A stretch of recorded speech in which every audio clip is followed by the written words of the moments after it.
You drive past them often. Crosses on the side of a highway. But have you ever wondered about the stories behind them? Carol, 911. Family just walking down the middle of the road. It's June 12th, 1:45 in the morning. All right, listen, somebody out there. On I-20 near exit 503 in Terrell. Hope they get their voices here. 911. I just ended up hitting a deer or something. It wasn't a deer. It was Jonathan Hearn, an Amazon driver, and Alicia Harmon's brother. Absolute worst day of my life. It's resulted as my brother's life is just now a cross on the side of the road that people pass. But it's crazy that that's just how the story ends, you know? But the story begins 15 hours earlier. It's 10:01 a.m. on June 11th. 30-year-old Jonathan Hearn clocks in at this Amazon facility and hits the road with a truck full of packages. Like most Amazon drivers, he doesn't actually work for Amazon. His employer is a third-party delivery company called Triumph Logistics. From the moment that my brother got on the road that day, there were red flags. How's it going? Hey, I'm good. How are you, sir? 12:13 p.m., Jonathan is pulled over for what will become the first of several times he's stopped that day. We had a couple of complaints on your driving. Did you? Yeah. Okay. What the officer didn't know was Jonathan had gone days without his PTSD medication and was having a mental episode. I'm going to put your ID in the call sheet that I made contact with you and that you're not intoxicated. Since he appears sober, he's sent on his way.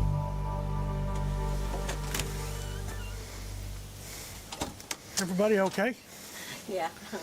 I imagine you're a little shook up.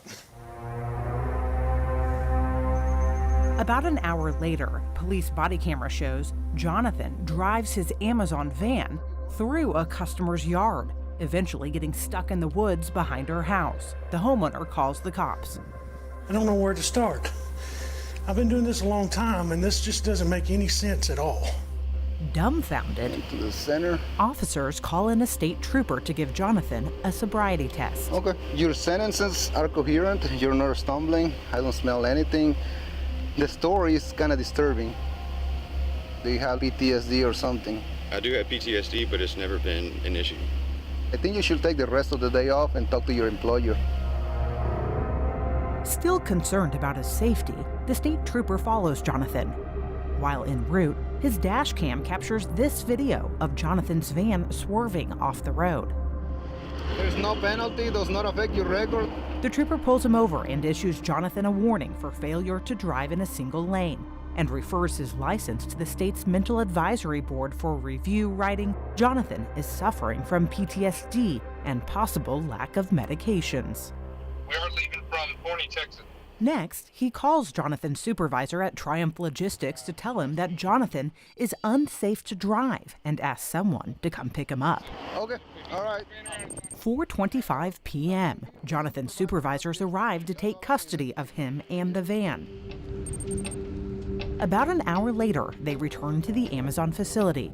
Internal records show they don't send Jonathan home. They sign him in under another driver's name. They put him back on the road to continue his route, delivering packages across North and East Texas.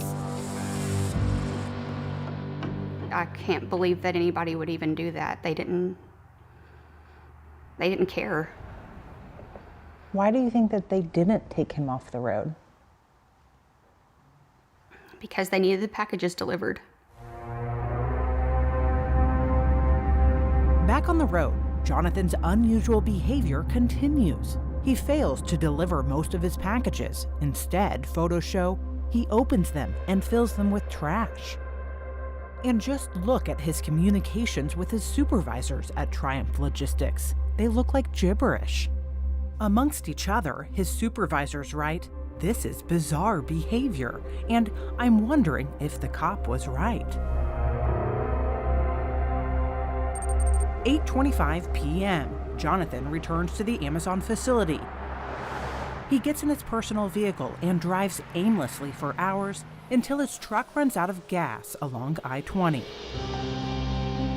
He sees a gas station across the highway and decides to make a run for it. 1:45 a.m. Jonathan is hit and killed.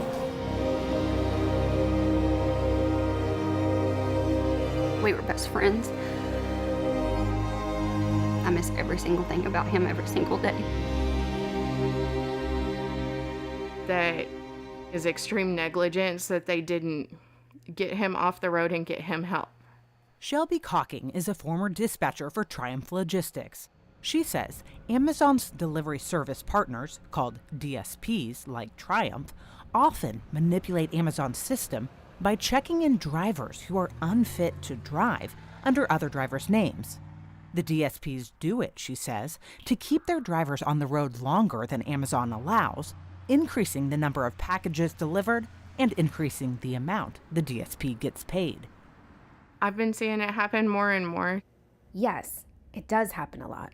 Another former Triumph Logistics employee told us the same thing. Since she still works in the industry and fears retaliation, we agreed to hide her identity and change her voice.